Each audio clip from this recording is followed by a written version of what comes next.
Hello, everyone in Franchise Canada land. Whether you're already part of a franchise community or thinking of joining the community and buying a franchise, welcome to today's episode of Franchise Canada Chats. Gary Prenavo here, author of the award-winning book, The Unstoppable Franchisee, and president of FranNet of Southern Ontario. We're franchise search coaches. Our guest on this episode of Franchise Canada Chats today is Anita Mushitsi, a multi-unit franchisee with British Swim School.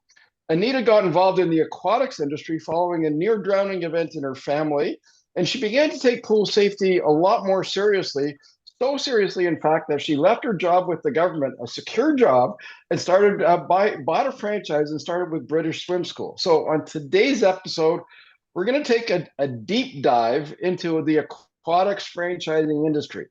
Anita, welcome to Franchise Canada Chats. Thank you for having me. You're very welcome. I'm looking forward to getting into this. Tell us a little bit about your background and what inspired you to become a British Swim School franchisee. So my background was mainly is in a large part in communication. I did my bachelor degree in communications, information communications, and then right after university, I was hired by the government, the Treasury Board of Canada Secretariat, as a communications strategist. So I stayed in government, moving from department to department, and I stayed there for almost 18 years. Wow. Of course, moving up levels and getting more and more, responsibilities in terms of the communication management. I also spent almost 5 years in a different area, which was policy, senior policy advisor at Foreign Affairs. So those 5 years were not really communications; they were more as a policy advisor. And so I stayed there for 18 years. After the 18 years, I guess the crisis management daily functions for me was enough. I wanted something else. I wanted to change my lifestyle, and at that time I was already involved in the aquatics as a volunteer for a swim club, but I guess we'll talk a bit more about that. So the transition was more like a natural transition for me because I was already very much involved in the aquatics.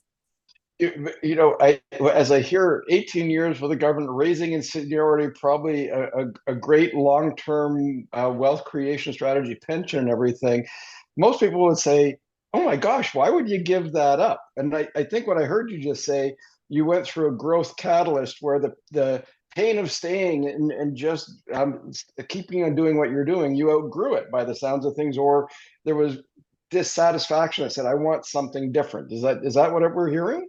It's a bit of both. Because, after those 18 years, of course, I was involved in major projects, big projects, from travels abroad with senior government officials to environment, doing the national climate plan. Those major projects, big projects. And then what comes after this? For me was like, I've seen it all. What comes after this? And also it's the churn, the crisis management after crisis management. For me, it was, I wanted something else. And also I wanted flexibility, something that I would do, having flexibility or having the freedom to make decisions, quick and swift decisions, and move forward without, what it is, corporate, it's a big machine where everything is takes time to make happen. So yeah, I was ready for the next step. Okay, and so tell us a little bit about how you made the choice from going from security to entrepreneurship, and what was the discovery journey of finding British Swim School? So the discovery, when I made that decision that I wanted really to transition from government to business, one thing was for sure for me was I wanted a franchise. I wanted to own a franchise because I wanted to be part of a system that was already established. Now, I had not made a decision as to which franchise I would, be acquiring.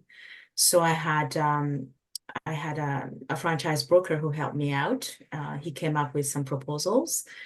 One of them, I believe, if I remember correctly, was it was staffing franchise. I guess it's a natural switch when someone is, coming from executive positions in government, and because they have already the network. But he also had the British Swim School, and why he brought the British Swim School was because I was already involved in the aquatics. I had, as you said in the beginning, my daughter was she almost drowned when she was little. Well, she was 9 years old, and for me, it was a wake up call that I needed to teach her some water survival skills, because I realized she did not had a chance to learn. They did not teach her that in the swimming lessons she was taking. So I taught her that, and then when my son was born later on, I did the same, and he became really well, so good at swimming that he joined a competitive swim club. And so I got involved in that swim club, and I became an official with Swimming Canada to be one of the judges for swimming for swim meets, the competitions. So my weekends were pretty much I was at the pool constantly. I was there, and I love it. And I wanted to be involved in something that had a mission. That was a mission to teach a life skill, save lives through that. Um, so beyond, yes, my interest in the aquatics, for me, the British Swim School spoke to me because of the survival skills that we teach our swimmers. And it sounds like the very personal experience and I'm a franchise broker myself, so I guide people through the journey that you went through. The you touch on a couple of real clear things as you identified what's important to you first. So something that you're passionate about, you believe in, you understand, so that alignment of purpose and role comes together. And then also the higher level mission that you get to execute, so that there's meaning in the work. So that's very interesting. Now, let's talk about, because a really big part of making the transition from employee to entrepreneur is about the transferable skills and taking what you know in one area and applying them in a different. So tell us a little bit, please, about how the skills that you developed in the various government roles have helped you to get this business established. Right. So I should say that maybe I was lucky because the skills that I acquired as a communication strategist or in communications, they're transferable wherever you go. So I would say one of the biggest skill that I brought to this was the communication, being able to understand the people that you're working with, what's important for them, where they're coming from, and where you're coming from, and find that common interest where you could do something together, which is exactly the same, in a business. You have your customers. From me at the British Swim School, I have my customers, I have my team, I have the pool, the facility owners, who are all stakeholders in the business. So for me, it helps to be able to be, to communicate with them and be able to be a good communicator. And the other skill I would say is the people skill, which for me goes well, hand in hand with communication. People skills is to, how would I say it, is to be a good observer of the communities around you and the people around you, and always approach them in a sense as there's something that they're bringing, and they have something that I'm bringing, and maybe there are some obstacles and we have to meet somewhere. The other skill I would just say is just crisis management. Crisis management as a business owner, you put out fires on a daily basis. And for me, it was my daily life in government. Funny enough, people don't think that this is what you do as a public servant, but for me, it was my reality every day. I didn't know what to expect. So yeah. The various elements of what you just shared there For our audience who's thinking about buying a franchise, there's a few criteria that I'm going to call out that you identified because it is about understanding when somebody's researching their business, it is understanding what is the roles it takes to run the business. So you said understanding people, what they need. So you start off by talking about staff and the to me in the research that I did for my book, top performers, they all look at their staff as their most important repeat customer. So that's an element. But you talked about the customers. You said the pools, and so people who aren't aware of the British Swim School model, the franchisee goes out and finds pools and utilizes other people's pools like condos or community centers and things like that and books time. So the parallel for somebody who's thinking about a business is that would be the closest would be a landlord. If you have a location-based business, what are the landlord or the mall and those other elements? But it's all coming together. And then you talk about crisis management, which is managing the ebb and flow of priorities. Some are burning platforms and some are not, right? Mhm. So there's a lot of transferable skills. What's your favorite part of the work you do? The actual roles itself, not the outcomes of the roles, which is saving lives. I would say maybe on the same level because I love working with teams, my team. Like it's been my reality for years. Like having this opportunity to impact my staff, like my team, and they're young. They most, some of them, it's the very first job that they have, and being able to be with them, accompany them, and see how they're improving and how they're growing in the job. For me, this is a wonderful. I love it. I know sometimes we feel like it's a challenge how to manage people and things like that. I don't even like to say manage people because it's just working with people. For Mhm. me, I love that, and I love, of course, working with children. They are my sunshine every day when I see those kids coming in happy and to join us. The, yeah, it is, and it's giving them that water safety. I spent a lot of years in the pool myself at provincial level athlete as well, so I understand water and did all the various lifeguarding courses. So Yeah. it is a special element.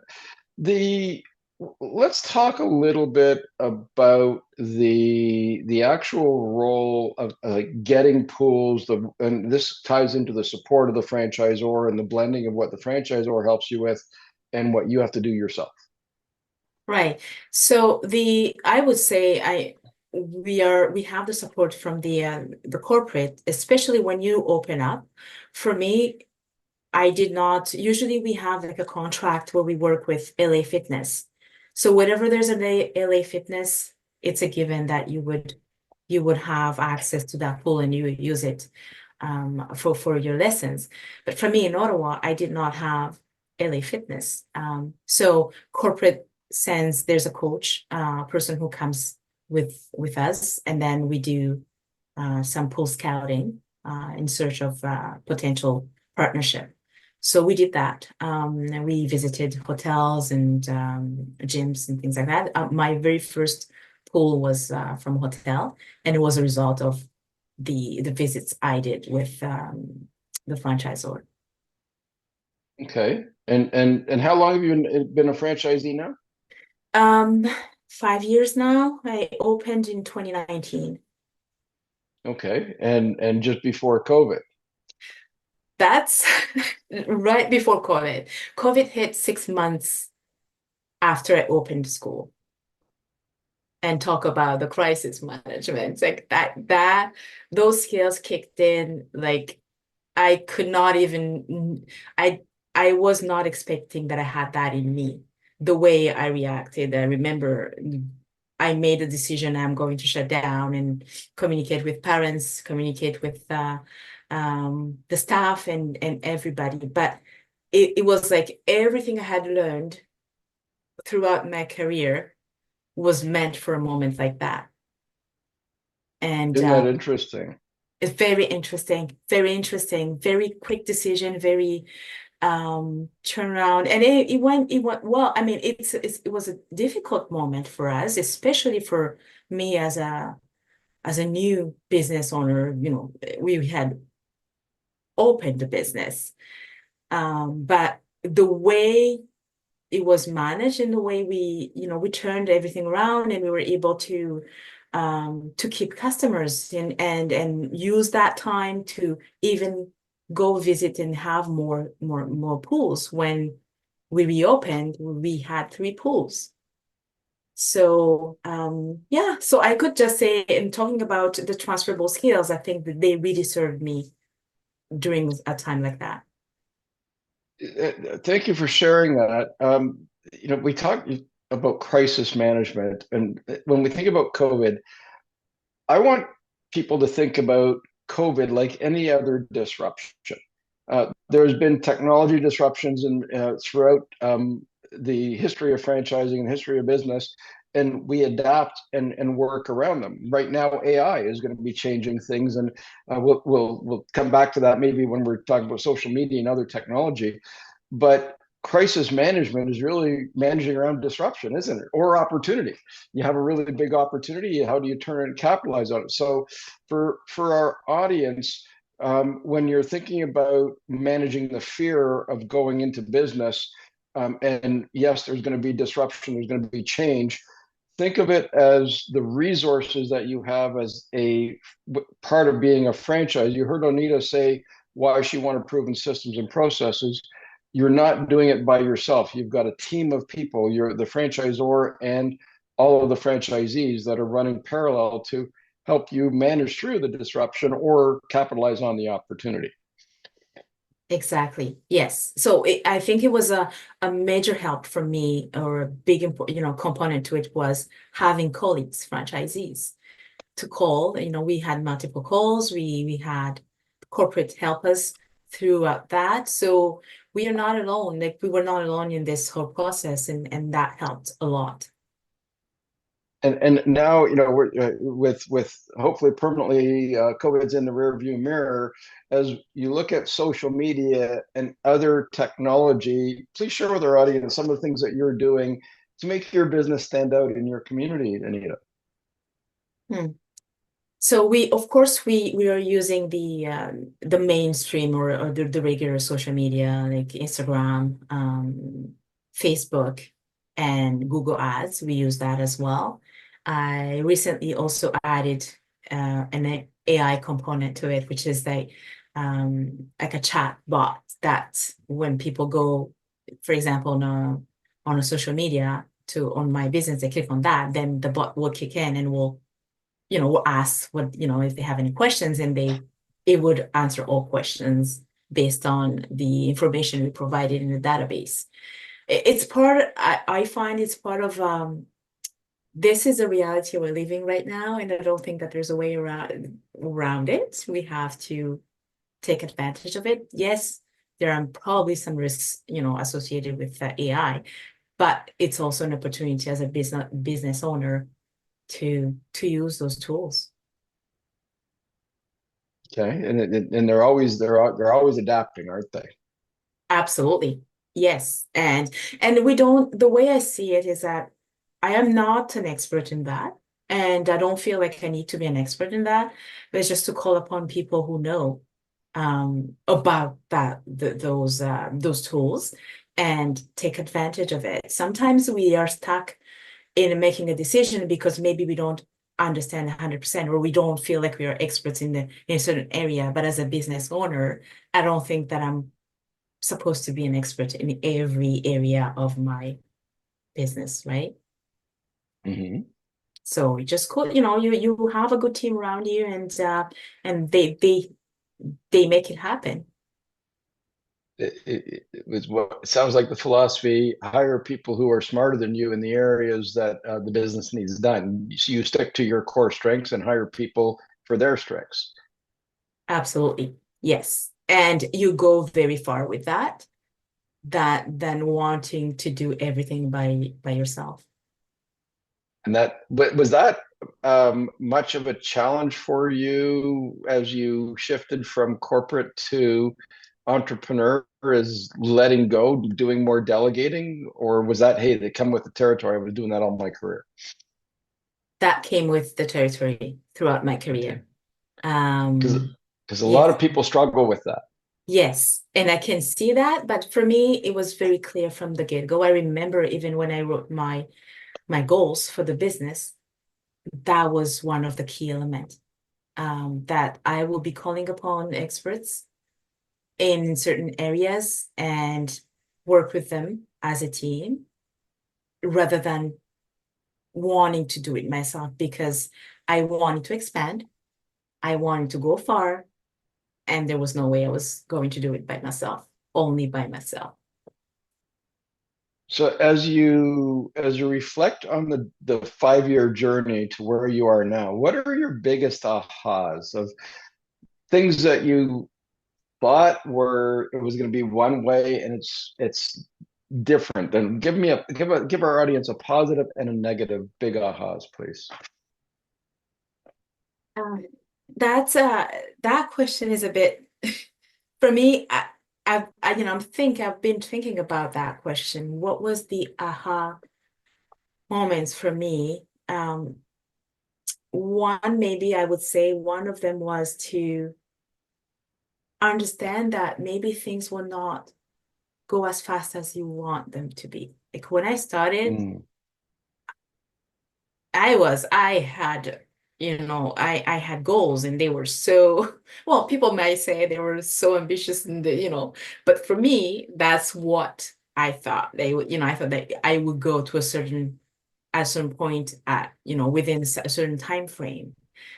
And it's okay that, right, I realize that there are things that I can influence, but there are other things that have to go in a, organically, in a certain direction and just let it happen and be ready for your bigger goals that because they will happen because you are working on them, but not maybe necessarily at the time frame that you wanted. That's maybe a negative.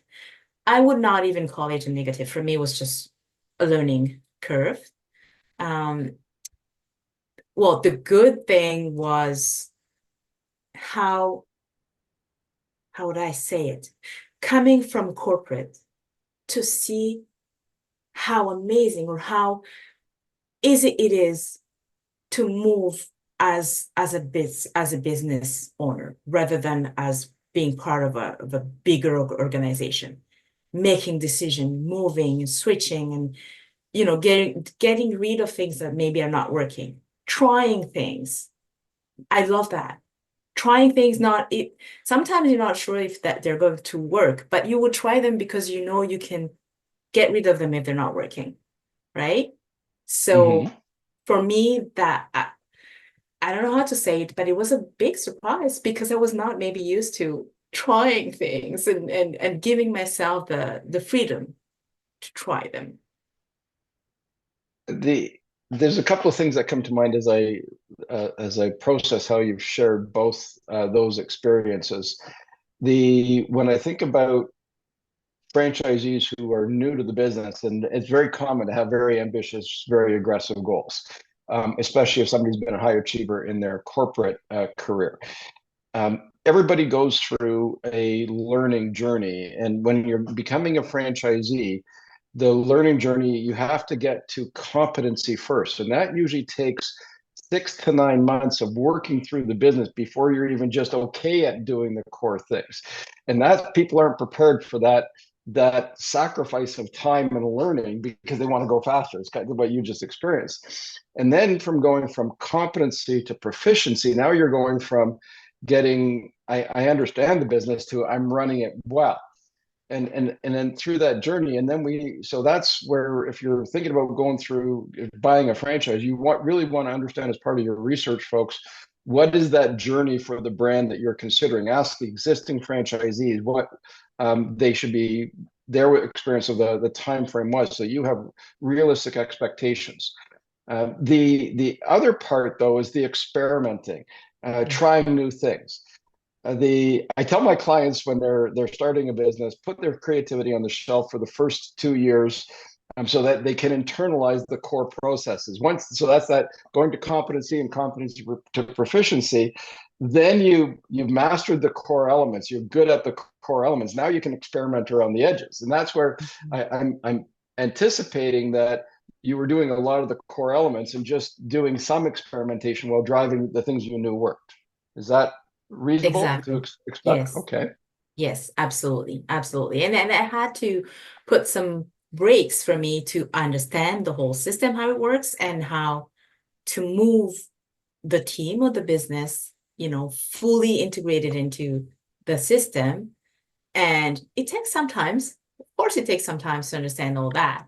But I would say, yeah, right now it's yes, moving within the system, but also understanding, emerging um I don't know, patterns or things that are happening, or even social media, or artificial intelligence, as we were talking about, and say, okay, so can we do this? Can we try this? And how is this, working?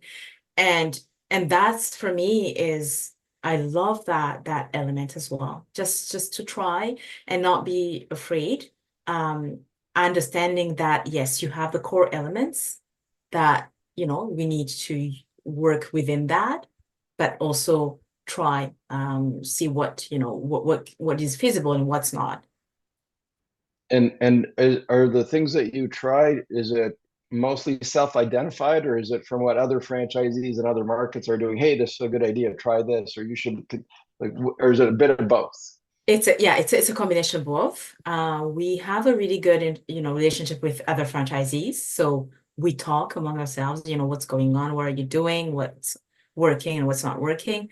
But also as a person who's very curious about what's happening and what's going on. Like there's an element of myself as the owner of looking out there and see what's out there and then trying things. Um, yeah, and talking to other business owners in Ottawa. It's and around. It's not only the British Swim School franchisees. I have a good network with other business owners.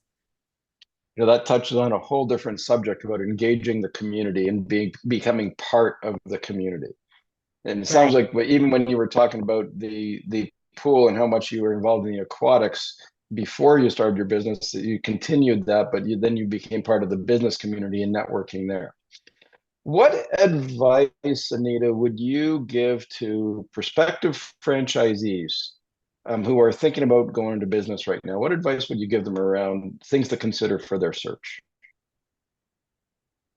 That is a good question. What to consider within your search?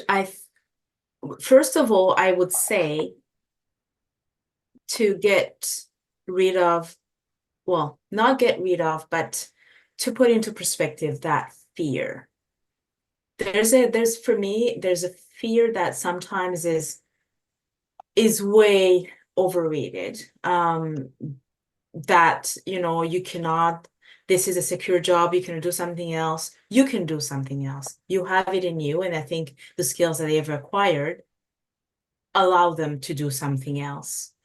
Now, that said, if they are moving into a franchise, also, I think that helps because it's something that is already a system that is established. I would just say that for me, what helped was to be advised by a broker, a franchise broker, someone who I consider as a third party, someone who is, who can just ask you questions and see what would work with you, with your skills and your interests. I think that was really helpful. Um, and what else would I say in terms of advice? Yeah, that's pretty much it. Once you have a recommendation or you have some proposals, it's just be curious, call around and ask around. People will always, give you the information if you ask for it and if you ask the questions. For me, I had to make calls to put to other franchisees just to see how, what's going on there and how they feel about in the job. So yeah, I don't know if there's something else I could just maybe say around that.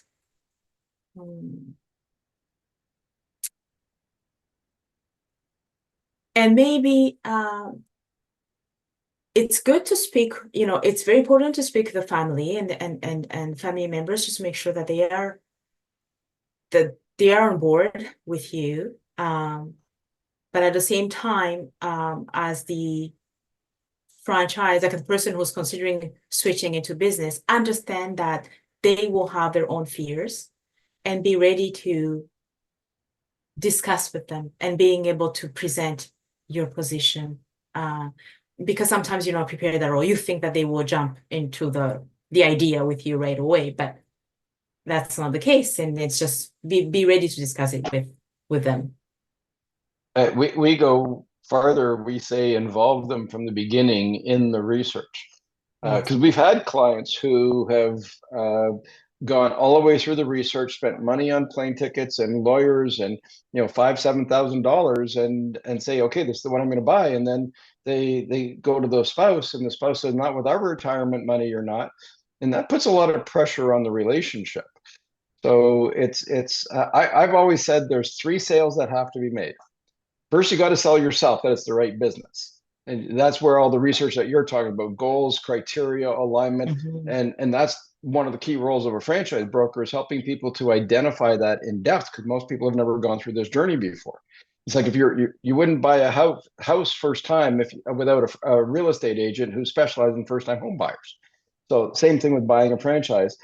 But so the first sale is got to sell yourself, then you got to sell your spouse, then you have to sell the bank on the financing. Yeah. And they can't sell number 2 and number 3 if you haven't sold yourself. And that's where conviction, passion, the skills, and the business plan, all those things come together. You have to, and when you say sell yourself, you have to believe that you have what it takes to succeed in that business, right? And that no one is going to make you believe that. You have to find it in yourself. And once you believe in that, it has to be really make sense with you that this is the right business for me. Then it makes it easier even to discuss it with your spouse and your family, because it comes from within. It's not just something that you've heard a colleague did and you think that you can do the same thing, but you believe that this is really who you are and you're equipped to succeed in that business. And what I want it comes back to the selling yourself. What I want my clients to do is, most people, when they buy a business, they could say, this is the right business for me, and here's why. And that's part of the selling yourself. But what a lot of people do, they proceed without being able to say, here's how I'm going to execute it. And that's part of the research before you buy. That's so important, because now when you go to the bank, you can answer the banker's questions or the spouse's questions. There's 2 acronyms for fear. Well, there's a few, but the ones that I like is face everything and rise, or forget everything and run. And so when somebody faces fear, and it's like, every day in business, there's going to be elements that get a little scary, right? So people have to learn how to manage fear, to face whatever comes at them. That's part of the journey. What haven't I asked you, Anita, that you would ask you as it relates to helping our audience understand this amazing world called franchising? Well, maybe I'm gonna do a bit a pitch. I think I've already pitched my business, but I wanted to say that my daily incentive for what I'm doing is making an impact in my community, by saving lives, by teaching the children in my community how to survive in water.